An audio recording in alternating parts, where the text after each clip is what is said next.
Okay, let's go. What's up mga pare ko? Let's go. Ito na. Full tank na kaya tayo. Ayun oh. Let's go. Ra-rides nga pala kami ngayon ng Cabian Tunnel. Kasama ang aking papi. No? Pare ko natin na isa. Dalawa lang kami ngayon. Nakamotor. Kasama ko si Empot. Shoutout sa aking mahal. Tapos si papi na wala siyang angkas. At dito kami dadaan ngayon sa anong street to? Hindi. Basta papuntang General Trias na to. Papuntang 13 Martires. Ayun. Na ano ako sa gear, no? Na-miss gear ako, fourth gear na pala ako. Kala ko may fifth gear yan. So, wala pa akong vlog about dito sa street na to, no? Kaya tara. Ito, may tulay. Kaya tara, samahan nyo kami mga pare ko. At saka re-review ko na din, no, yung langis natin ngayon na Castrol Power 1, no. Ito ay recommended sa atin ng ating mekaniko na si Kuya Orlan, no. Kasi ito daw yung gamit niya sa kanyang Raider 150 na legendary. Kaya try natin din. So, na-rides ko siya galing Las Piñas to General Trias. Maganda mga pare ko, grabe ang smooth. Yeah. Walang masabi, parang ano na yung bago ako ulit sa aking motor, no? Parang alam mo yung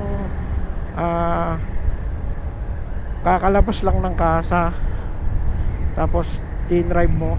Ganon ka-smooth mga pare ko. Tahimik ang makina. Wala akong masyadong nararamdamang vibration, no? Less vibration. And dahil sa ano din, no, nilagyan natin ng oil yung ating chain, kaya mas lalong smooth, no? Lagyan ko ng chain, ating gear oil, ating kadena, kaya mas lalong smooth. So sabi niya 2,000 daw, no? 2,000 kilometer daw siya nagpapalit ng kanyang langis. So try natin 2,000 din kung papakiramdaman natin. So pag umabot ng 2,000 palit ulit tayo. Kasi dito pa naman ako sa nasa part pa naman ako na nag-try lang nito, no? Pero yung Zik sa akin is okay na din sa akin yung Zik, no? Good sa yung Zik sa akin. Fully synthetic din naman na yun. At okay din naman. Pero may nag-recommend sa atin, no? Baka much better to, no? Hindi natin alam. So ayun. Kasi medyo ano siya. Kasi sa online ko kasi nabili, medyo mura-mura siya konti kumpara sa Zik. At saka Castrol naman yung brand. So syempre kilala na natin ng Castrol. Sila ba hindi nakakilala sa Castrol? International brand yan, no? Kaya sige, try. Walang mawawala na mag-try tayo. Nandito na din pala yung mga nangihingi ng pamasko, no? So July pa lang dito na sila. Hanggang December na to si nanay. Ay,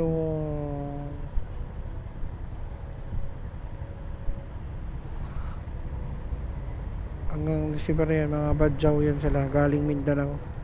So malakas pa kami dito sa atin yan, no? Kasi may nabilita akong article sa balita, no, na ang laki na ng kinikita nila, no? So meron pa doon na may hawak daw na sindikato yan sila, hawak daw ng sindikato, etc. Hindi natin alam. So may nagpatunay na gano'n. Pero hindi naman na lahat siguro, no? May part naman din siguro na may grupo din siguro naman na badyaw na ano sila, hindi sila part ng sindikato. Hindi naman natin husgahan yan. Pero doon tayo sa ano lang din. Huwag naman natin silang ano, hindi. Maibigay ka naman, bigyan mo naman, di ba? Pero ako, experience ko mga pare ko, no, ito, binigyan ko ng tinapay kasi lumapit sa akin, kumakain ako, binigyan ko ng tinapay, ayaw, gusto pera, gusto cash. Kaya ano din ako, Pera ang gusto. O pera, pag ganun. Diba? Ayun ang pagkain. Tapos pag hihingi, sabihin, bibili ng pagkain. Diba, nakakaano lang sa part mo, no? Na ikaw, diba?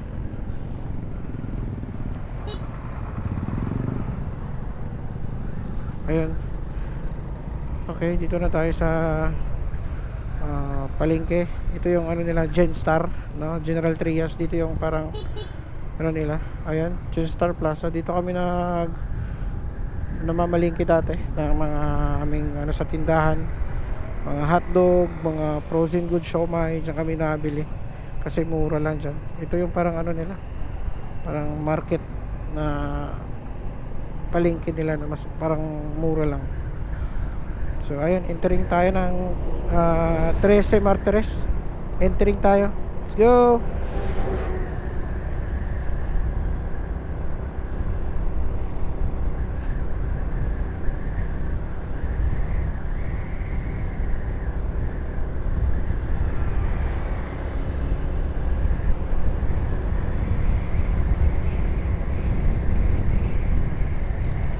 Fuel Force.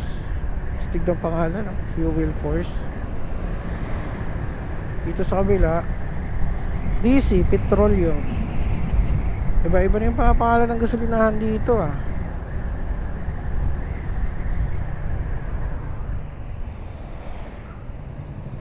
It's happening. Kaya pag mga ganyan mga pare ko, may allowance kayo. Better Living Builder Center, General Trias. General Trias pa pala to. Mamaya i-welcome tayo ng arko ng ano, arko ng 13 Martires, Paradise Garden. Dito wala na masyadong traffic, hindi kumpara doon sa ano, no, sa proper, no, o kaya doon sa bayan. Dito wala masyadong traffic dito. Entering to 13 Martires, wala masyadong traffic. Dito pa yung mga kambingan, oh. Sarap. Uno. Yan, maraming uno dito dyan. Naik, Tansa, maraming uno. At meron na din yan sa Bacoor. Oh. Ito na yun, arko ng lungsod ng 13 Martires. So, ayun, dito na tayo ngayon sa 13 Martires, mga pare ko. Lubak-lubak agad ang sumalubong sa atin. At itong solid yellow lane, solid double yellow lane na ano, sumalubong sa atin dito sa 13 Martires. At saka may paangat, grabing pang welcome ni 13 Martires sa atin, mga pare ko, no? Lubak-lubak, tapos solid double yellow lane, tapos white lane, tapos paangat. Grabe, 13 Martires. Pero walang traffic dito, no? Pero meron na din ditong SM. Merong SM dito sa 13 Martires. Gumaganda na din tong ano na to, no? Lungsod, no? Lungsod lang siya, no? Hindi siya city. Ang city is yung General Trias. Ano bang kaibahan ng lungsod sa city, mga pare ko, eh? Kasi dati, yan yung inaano ko dati. Alam ko, pag city, ibang ano na yun, diba? Pag lungsod lang, parang progressive na din yun, no? Parang papunta na yun sa city pag ganyan. Pero hindi ko na ano na 13 Martires City, hindi ko na rinigan eh. Lungsod lang talaga pala siya, no? Let's go. Meron ditong overpass sa taas.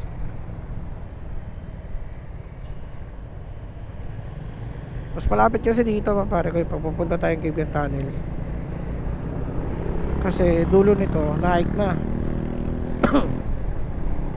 Kaysa dun sa kabila na dadaan ka pa ng dadaan ka pa ng Tansa, no? Babaybay mo pa yung Tansa, no?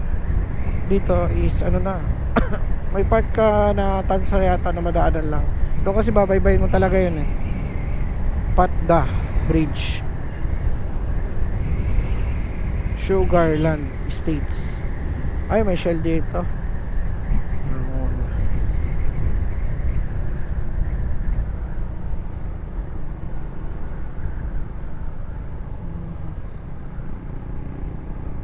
Madadaanan din natin dito yung sikat na anong tawag nila doon, parang worldwide na ano, no, yung clone na tourist farm, no. Doon mo makikita yung, alam mo yung mga mga sikat sa mga ibang bansa, yung Eiffel Tower, mga parang may White House nga din doon eh, parang ganun, parang Cairo, Egypt na pyramid doon. May mga clone sila doon. Kaya pag pumunta ka doon, parang ambience lang yung mga ano, parang nandun ka din sa ano. Tapos good for family, no? Picture picture. Alam ko may mga rides din yata doon eh. May mga Great Wall of China na ano. Masaya doon pag mga pamilya kayo. Doon yung mga kids. Pag-i-enjoy talaga. Hindi ko alam yung entrance. Siguro nasa mga 600 yata pag adults o mga ganyan. So inquire na lang kayo. Makita ko lang din kasi yun sa ano eh, sa may nag-post. Wow, bobber. Astig mga pare ko eh.